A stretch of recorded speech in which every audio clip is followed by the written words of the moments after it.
Chem 200.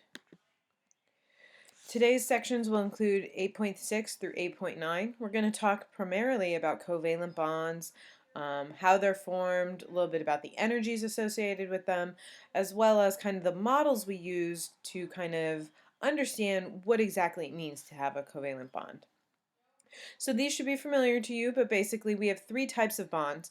This is a little bit of a 152 review. We have a nonpolar covalent bond in which the electrons between the two atoms that are being shared in the covalent bond are shared equally. We have a polar covalent bond in which they're being shared unequally, and then the most extreme of a polar bond would be an ionic bond in which no covalency is going on at all, right? We know in an ionic bond, one is giving up an electron and becoming a cation, and one atom is taking the electron and becoming an anion. So this is kind of a spectrum of bonds, you could say. We go from nonpolar covalent, where we're sharing them equally, to polar covalent, where we're still sharing them, but they're shared unequally, to no sharing at all, and it's more of a give and a take, and that would be ionic. So we understand that when we have these covalent bonds, in particular the polar covalent bond and the nonpolar bond, that the more polar the bond becomes, the more ionic-like character it has, okay? So please understand that we're not saying that a covalent bond is polar. What we're saying is that it starts to resemble more polar-like qualities to it.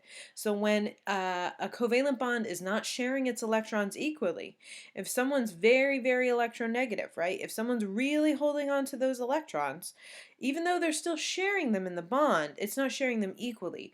So we would have a greater density of the electrons on one side of the bond than we would on the other. And this would make us have a slightly negative, slightly positive side to them. So the more polar the bond, the more ionic, quote unquote, characteristics it has. It is not an ionic bond still. It is still a covalent bond.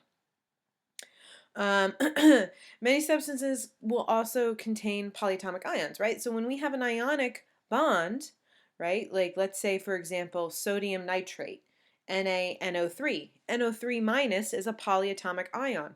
Overall, when we group the NO3 together, that is considered an ion, an anion. But within that anion, right, there are covalent bonds. The N and the three O's are covalently bound together. So there's still, even in an ionic bond, some covalent character to it. So we're moving away from this idea of strict black and white when it comes to our ionic and covalent bonds, and we're moving more towards this like spectrum, okay?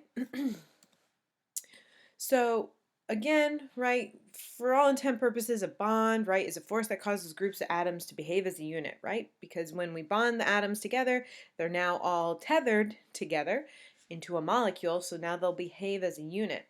As a result, right, typically bonds form for a system to seek the lowest energy possible. So most of the time, unless there's some outside influence, bonds will occur because the result, the compound that is made, is lower in energy and more stable than the individual separate atoms by themselves. So we've been talking about chemical bonds, right? Ionic bonds, covalent bonds, nonpolar covalent bonds, polar covalent bonds, all these different types of bonds. One of the things that's really important to understand is this: when we draw covalent bonds, especially covalent bonds, but when we draw bonds in general, what we are doing is we're utilizing a model. We're saying this is how we best understand it currently to work. Right? So it's how we are depicting molecular stability. How do these atoms come together in a way that when they make these bonds, quote unquote, they are more stable? So what's really happening there? This is our interpretation of it, okay? So for example, methane, CH4, C and 4 H's, will have this tetrahedron structure. It looks like a pyramid with a base, okay? So each point on this kind of 3D structure would be a hydrogen, and the carbon would be sitting in the center of here, as if you can imagine that. Bond concepts is a human invention, okay? This is really important. It's a way we as people, right, the atoms and the molecules and the elements in nature, they don't care what we call them. Okay? They're doing their own thing. We are observing them and we're coming up with words and ways to explain them, but they're not necessarily driven by what we say they are. Okay? They're moving towards their most stable form, and we're trying to understand what that is.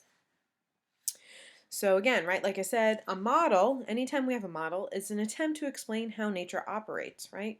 It's us trying to take our observations and put some rules to it so that we can predict things.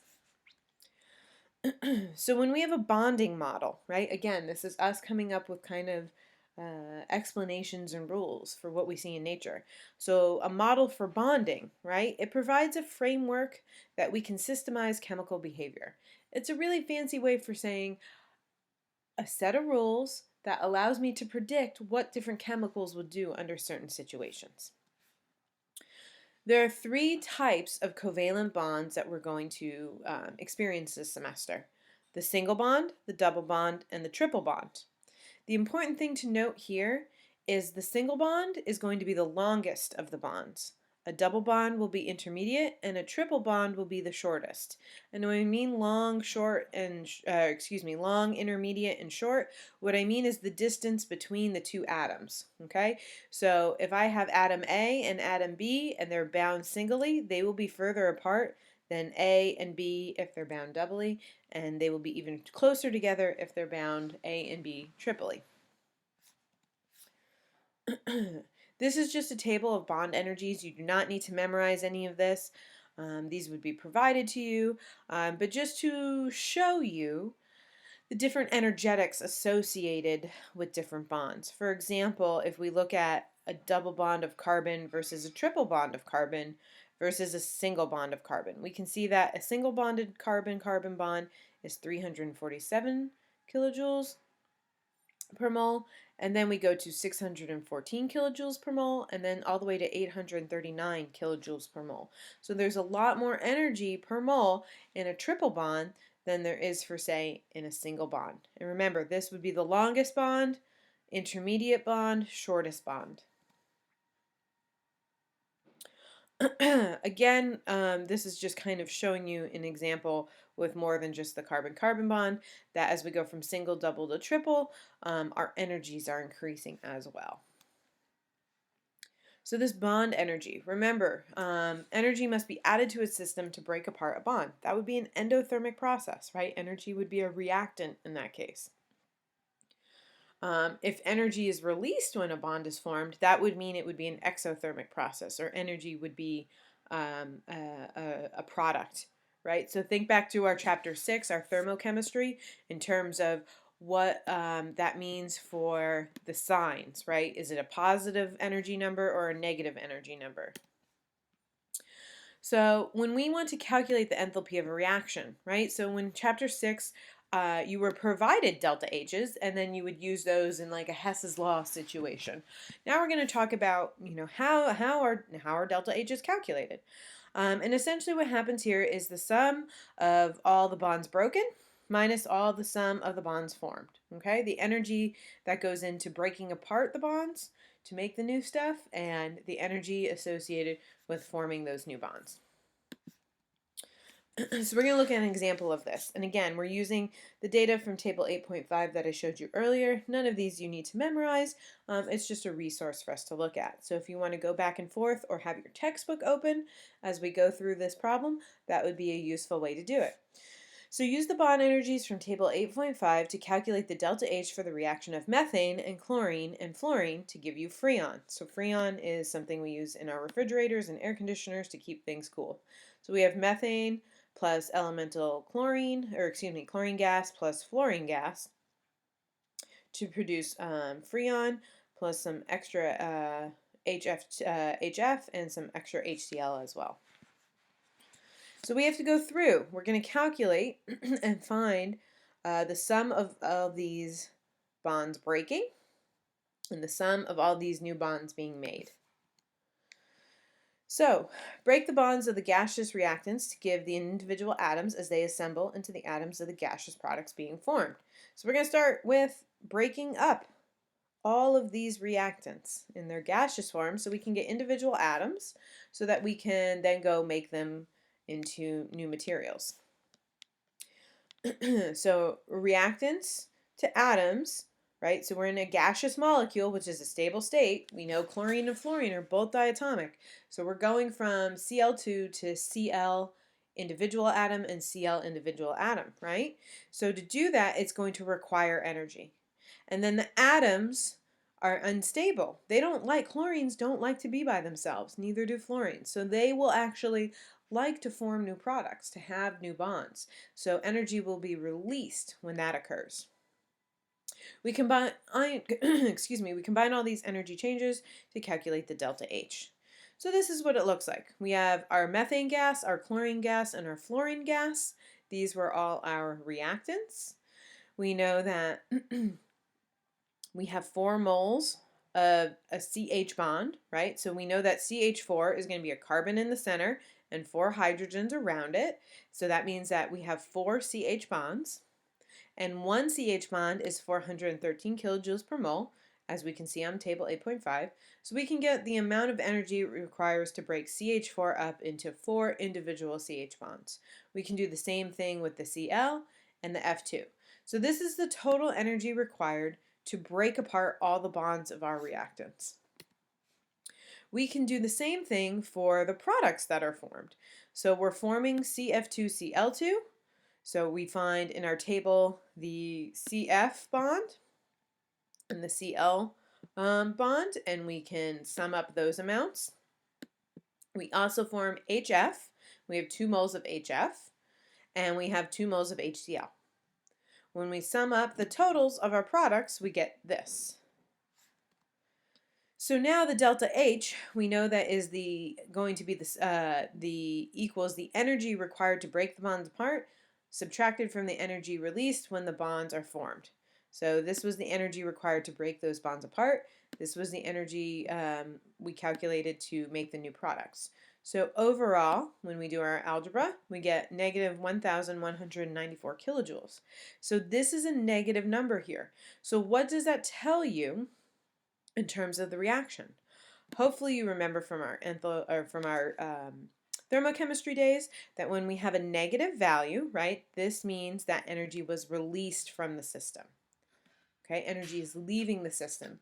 So when this process occurs to make this freon from these reactants, it's an exothermic process. We are releasing energy. So I have an example here for you to do on your own. I've given you some average bond energies and a simple equation. So I would encourage you to pause here and try and calculate the delta H for yourself for this one. The correct answer is D. Up here I have the basic math that you would go through to solve for this. So the delta H is going to be the bonds broken subtracted by the bonds being made, equaling a total of negative 544 kilojoules. The last thing we're going to talk about in this section of our Chapter 8 is the concept of localized electrons. This will become very, very important in our next video when we start talking about Vesper and Lewis structures. So I just want to go through a concept with you folks. Here we're going to talk about the difference between lone pairs and bonding pairs. So when I have, for example, let's do water, H2O. We know that we have 2 hydrogens bound to an oxygen. And you know from your 152 days that when you draw the Lewis structure for that H2O, that there are 2 lone pairs on the oxygen. Those lone pairs belong to the oxygen, right? Oxygen went into this molecule with 6 valence shell electrons, and it needed 2 more. And it shares 2 valence shell electrons with the hydrogens. Those make up the bonded pairs of electrons. So electrons in a molecule that are in a bond are considered bonded pairs of electrons. Electrons that we typically draw as just the dots that aren't bound are called lone pair electrons. We'll use this more in our next video. If you need to go back and review anything, please do so. Keep working on your homework, And if you have any questions, please let me know.